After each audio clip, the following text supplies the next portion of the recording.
Freud, Edipo en la banqueta, el mito y la madre. Edipo no vive en Tebas, vive en la casa, vive en la banqueta, en la sala donde la madre mira la telenovela, en el patio donde el padre guarda silencio. Edipo no es un mito antiguo, es una estructura cotidiana. Sófocles lo escribió como tragedia, Freud lo leyó como verdad psíquica. Ambos hablaron de lo mismo, del deseo que no sabe lo que quiere hasta que es demasiado tarde.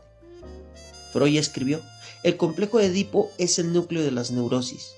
No lo dijo como provocación literaria, sino como constancia clínica. Ahí donde el niño descubre que ama, descubre también que no puede amar sin límites. El deseo encuentra un obstáculo, y ese obstáculo tiene nombre: la ley encarnada en el padre, en la prohibición, en el no que organiza. El niño ama a la madre antes de saber qué es amar. Ama como se respira, ama sin medida. Freud escribió que el primer objeto de amor es quien cuida el cuerpo. La madre no es aquí una persona concreta, es una función. Es quien calma el hambre, quien nombra el dolor, quien introduce el mundo. Por eso el deseo se dirige ahí primero, no por perversión, sino por estructura. Sófocles escribió que Edipo intenta huir de su destino y al hacerlo lo cumple. Freud leyó en esa tragedia una verdad insistente. El deseo no se evade con voluntad, se desplaza, se disfraza, se repite. El niño no sabe que desea lo prohibido, lo sabe después, cuando la culpa aparece sin haber sido invitada. En la cultura latinoamericana la madre ocupa un lugar absoluto. No solo cuida, ordena el mundo afectivo. García Márquez escribió madres que sostienen pueblos enteros, mujeres que son origen y condena. Freud no habló de Macondo, pero su teoría permite leerlo. Cuando la madre es todo, el corte se vuelve más difícil. El deseo tarda en separarse. La culpa se intensifica. Freud escribió que el padre no es solo quien prohíbe, sino quien libera del encierro materno. La función paterna no aplasta el deseo, lo desvía para que exista sin ese desvío. El niño queda atrapado en una demanda imposible. Amar sin límites es quedar sin salida. La telenovela repite el mito de Edipo sin saberlo. Hijos que defienden a la madre, padres ausentes o débiles, triángulos afectivos donde el deseo se confunde con sacrificio. El drama no es exageración, es puesta en escena de una estructura que no se resolvió. El espectador reconoce algo sin poder nombrarlo. Freud escribió que el complejo de Edipo se reprime, no se elimina, no desaparece con la edad, se transforma. Entra en la elección amorosa, en la relación con la autoridad, en la forma de obedecer o desafiar. El adulto que se rebela contra toda ley suele seguir discutiendo con el padre. El que somete sin cuestionar sigue buscando la aprobación materna. Unamuno escribió que el hombre no piensa solo con la cabeza, piensa con sus muertos. Freud podría haber asentido. El niño Edipo no muere, cambia de lugar, habita el inconsciente como conflicto no resuelto. Cuando no se simboliza, actúa. Ese bloque no busca escandalizar, busca nombrar. Edipo no es una acusación moral, es una forma de leer el deseo cuando se encuentra con el límite. En la banqueta, en la casa, en la cultura, el mito sigue caminando, no como tragedia griega, sino como escena diaria, donde amar implica perder algo y crecer implica aceptar esa pérdida. Aquí empieza Edipo, no como historia antigua, sino como drama íntimo que todos atravesamos, aunque no todos lo sepamos. Freud escribió en la interpretación de los sueños: el deseo inconsciente del niño hacia el progenitor del sexo opuesto y la rivalidad con el del mismo sexo constituye el núcleo del complejo de Edipo. No lo formuló como hipótesis cultural, sino como hallazgo clínico. El deseo infantil no aparece como elección moral, sino como efecto de la cercanía, del cuidado, del cuerpo que alimenta y calma. El niño desea antes de comprender, no sabe qué desea. Freud escribió que el deseo infantil es premoral, no conoce culpa ni ley. Por eso el Edipo no es perversión, es estructura. El conflicto surge cuando ese deseo encuentra un límite. El límite no llega como concepto, llega como presencia. Alguien más ocupó el lugar. Alguien dice no, alguien se para. Sófocles escribió que Edipo mata a su padre sin saberlo y se casa con su madre sin reconocerla. Freud leyó ahí una verdad psíquica. El deseo no necesita saber para actuar. El inconsciente no reconoce parentescos, solo investidura afectiva. El drama no es querer a la madre, el drama es no poder dejarla. Freud escribió en 3 ensayos de teoría sexual que el primer amor del niño es la madre no como persona concreta, sino como función libidinal.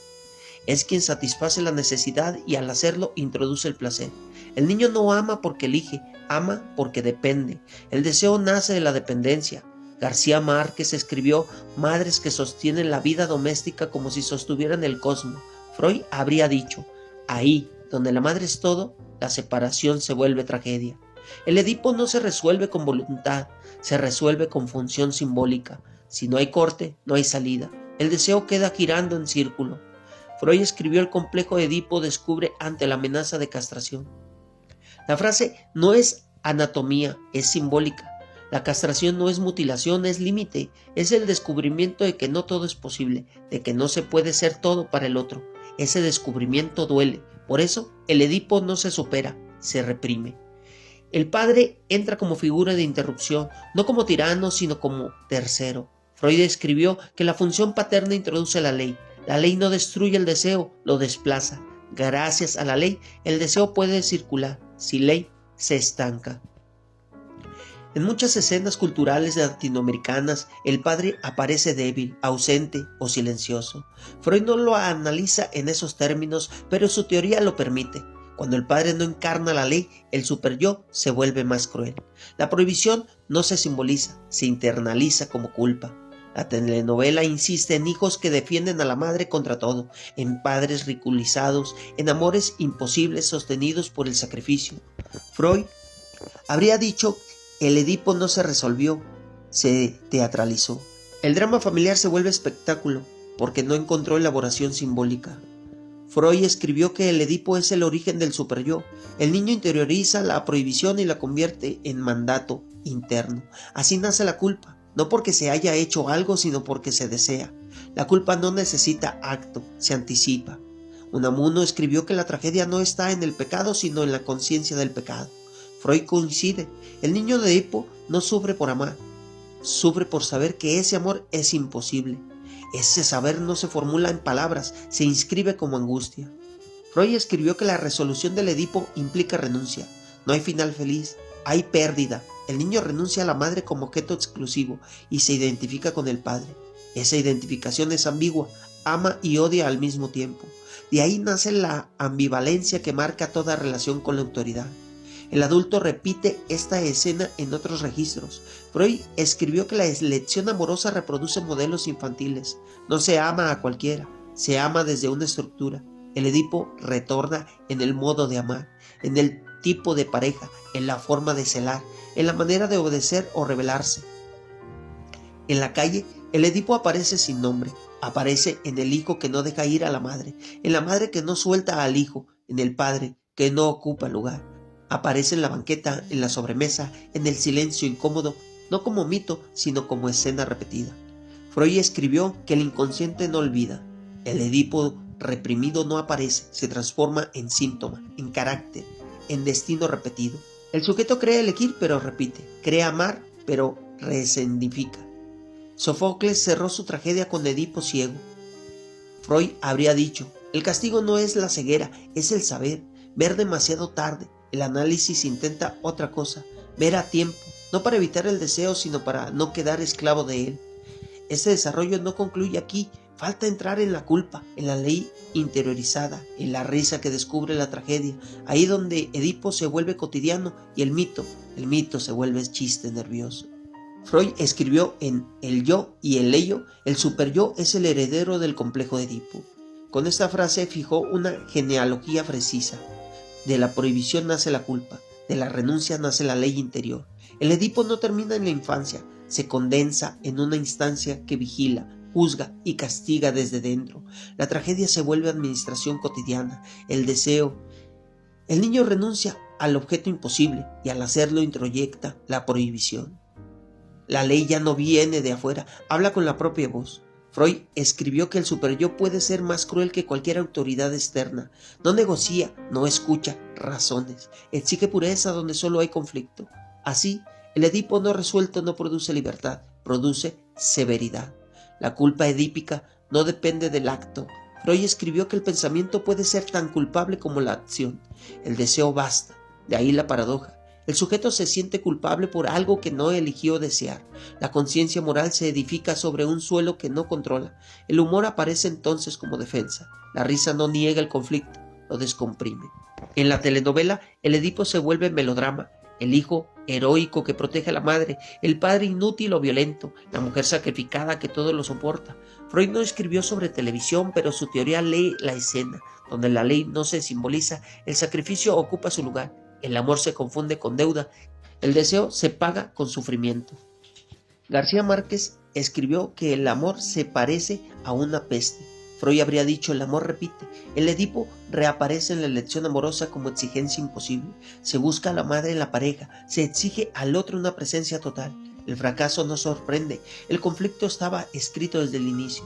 Freud escribió en Psicología de las Masas que la identificación es más fuerte que el amor. El niño se identifica con el padre para sobrevivir a la renuncia. Esa identificación funda la pertenencia a la ley, pero también a la violencia. El padre amado y odiado se vuelve modelo. El sujeto repite su gesto, incluso cuando se cree oponerse.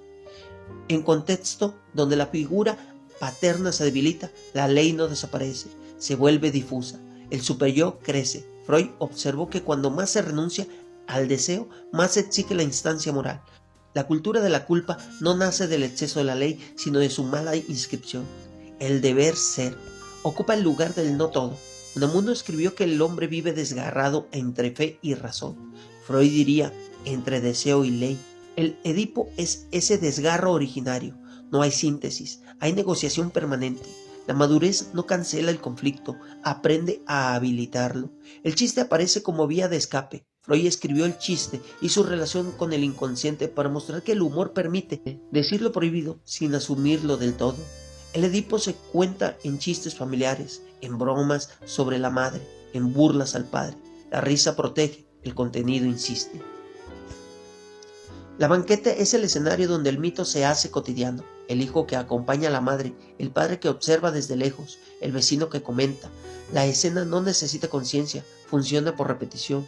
Freud escribió que el inconsciente no conoce el tiempo, por eso el Edipo se reactualiza en cada encuentro con la autoridad y el amor. El análisis no acusa. Freud escribió que el Edipo es universal, pero sus destinos son singulares. No todos aman igual, no todos renuncian igual. La estructura es la misma, la solución cambia. Algunos sublimaron, otros se fijaron, otros repiten sin saber. La clínica escucha esas variaciones. Freud escribió que la resolución edípica permite el acceso a la cultura. La renuncia funda la posibilidad de desear otros objetos, de crear, de pensar, sin pérdida. No hay obra, sin límite, no hay lenguaje. El mito no es condena, es condición. Sófocles mostró a Edipo castigado por saber. Freud propone otro final: saber para no castigar. El análisis no busca ceguera ni penitencia, busca lectura. Cuando el sujeto puede leer su escena edípica, la ley se humaniza, el superyo pierde ferocidad. El deseo gana margen. El humor trágico acompaña este proceso. Reírse del propio drama no lo elimina, lo descentra. Freud escribió que el humor es una de las formas más elevadas de defensa. Permite soportar la pérdida sin negarla. El Edipo deja de ser tragedia solemne y se vuelve relato asumido. En la cultura mexicana, la madre sagrada y el padre ausente forman un par simbólico insistente. Freud no lo describe así, pero su teoría lo ilumina. Cuando la madre es intocable, el deseo se llena de culpa. Cuando el padre no encarna la ley se vuelve abstracta y cruel. El sujeto crece entre la devoción y el reproche. El análisis introduce un tercero donde no lo hubo. No inventan padres ni madres, introduce palabras. La palabra corta, la palabra separa. Freud escribió que donde estaba el ello, debe advenir el yo. Ese advenir no es dominio, es mediación. El Edipo no se supera, se simboliza, se vuelve narrable. El sujeto deja de actuar para poder decirlo. La banqueta ya no es escenario fatal, se vuelve recuerdo.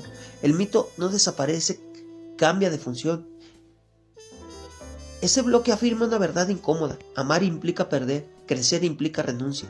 La culpa nace de esa herida. Freud no prometió felicidad, prometió comprensión, y esa comprensión no salva, pero alivia. Derrida no negó a Freud, lo leyó hasta el hueso. Leyó el Edipo no como mito cerrado, sino como texto que se escribe y se borra al mismo tiempo. Donde Freud habló de estructura, Derrida escuchó diferencia. El deseo no fija en un punto estable, se desplaza, se difiere, se aplaza. El Edipo no ocurre una vez, ocurre como huella.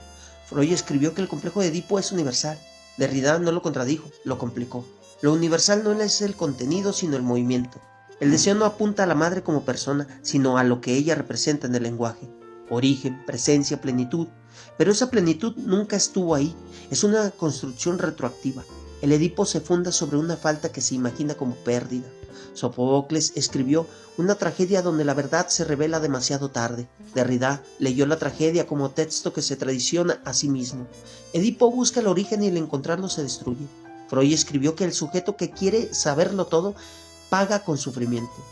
Derrida agregó, el origen no existe como punto fijo, solo existe como relato.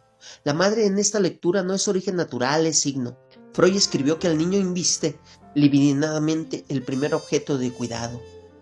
Derrida diría, ese objeto ya está mediado por el lenguaje, por el nombre, por la ley.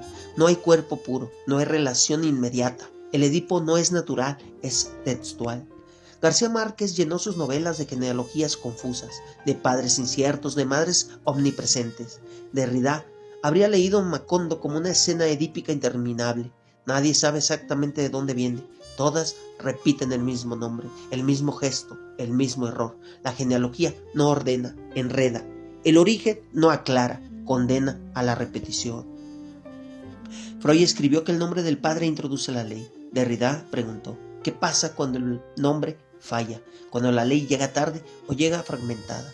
Entonces el Edipo no se resuelve, se descompone. El sujeto no enfrenta una prohibición clara, sino múltiples mandatos contradictorios. La culpa se vuelve difusa, el deseo se vuelve errante. En la banqueta, el Edipo aparece como escena sin autor. Nadie decide conscientemente, todos actúan un texto heredado. Derrida llamó a esto iterabilidad. Lo que se repite nunca es idéntico, pero nunca es nuevo del todo. El hijo no ama a la madre como antes, la ama bajo otras formas. El mito se reescribe en cada generación. Freud escribió que la repetición funda el inconsciente. Derrida respondió que toda represión deja huella que no se cierra.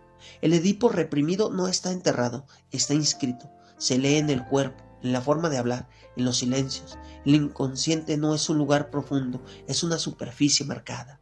Unamuno escribió que la vida es agonía, lucha constante. Derrida habría dicho, es diferencia sin resolución. El Edipo no se supera porque no hay punto final, solo hay desplazamiento.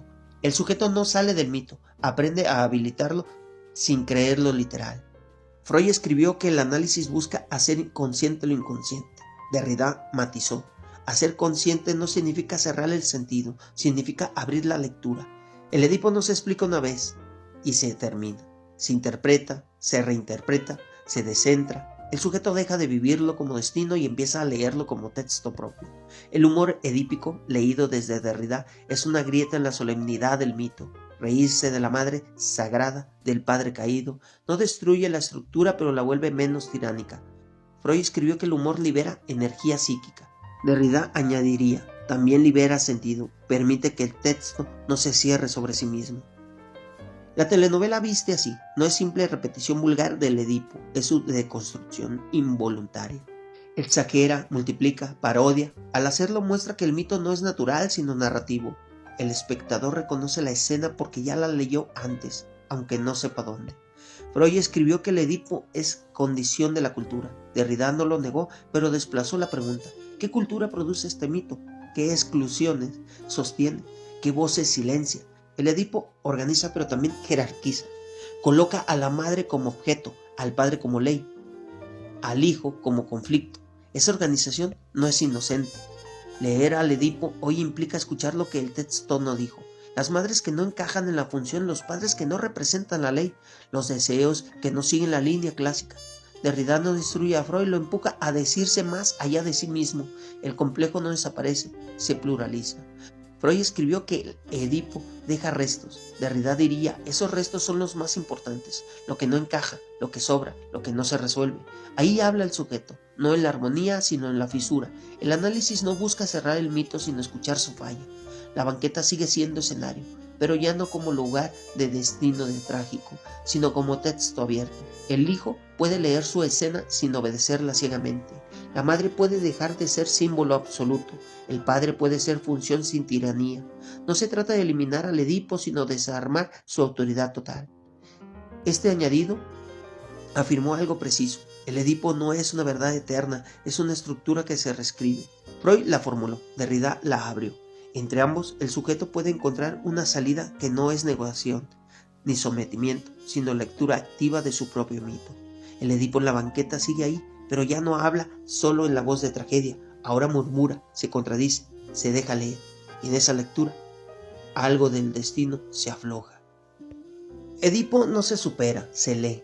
Esa es la lección que atraviesa este bloque desde Freud hasta Derrida, pasando por la tragedia, la literatura y la escena cotidiana. El mito no es una historia antigua que quede atrás, es una gramática del deseo que sigue operando en la casa, en la calle, en la cultura, no como destino biológico, sino como estructura simbólica que organiza el amor, la culpa y la ley.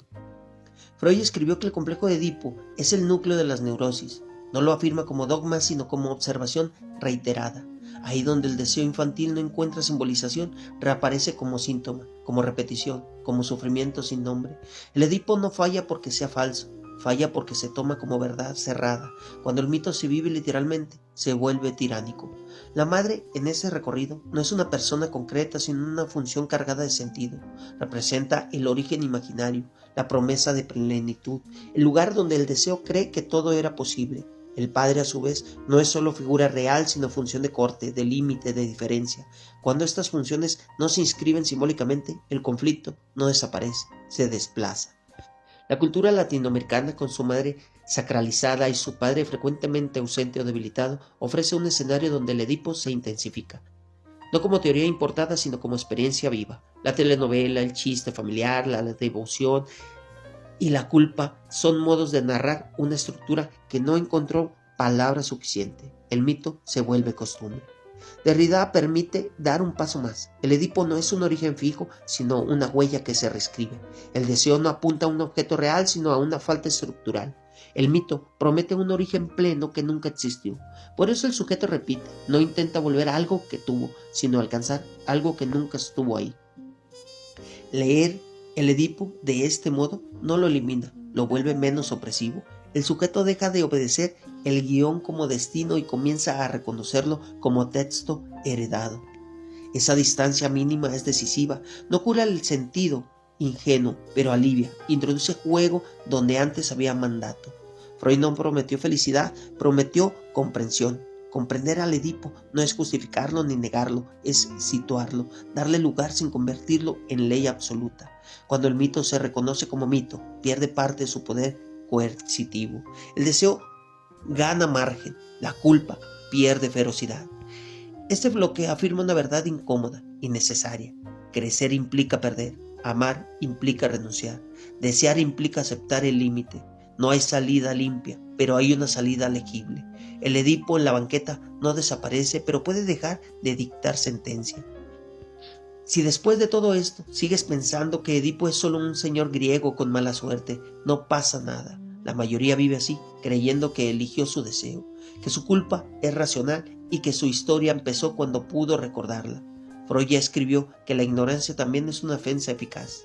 Ese canal no está hecho para tranquilizar, no vendemos reconciliaciones rápidas con la madre ni certificados de Edipo superado. Aquí no se sana, se lee, y leer duele más que repetir, pero repite menos. Si algo de este bloque te incomodó, mejor. Si te reíste en el momento equivocado, mejor aún. El humor no absuelve, delata, y cuando algo delata es porque tocó donde no debía tocar. Suscríbete si quieres seguir desmontando mitos que jurabas íntimos, culpas que creías morales y deseos que sigues llamando errores. Suscríbete si prefieres pensar antes que obedecer. Y no te suscribas si buscas frases bonitas para dormir mejor. Aquí Freud no es gurú, la madre no es santa y el padre no siempre llega a tiempo. Aquí el deseo no pide permiso. Nos vemos en el siguiente bloque, si es que todavía puedes mirarte sin parpadear. Si te gusta, suscríbete, comenta, comparte y recuerda, quien escribe merece el castigo de ser leído.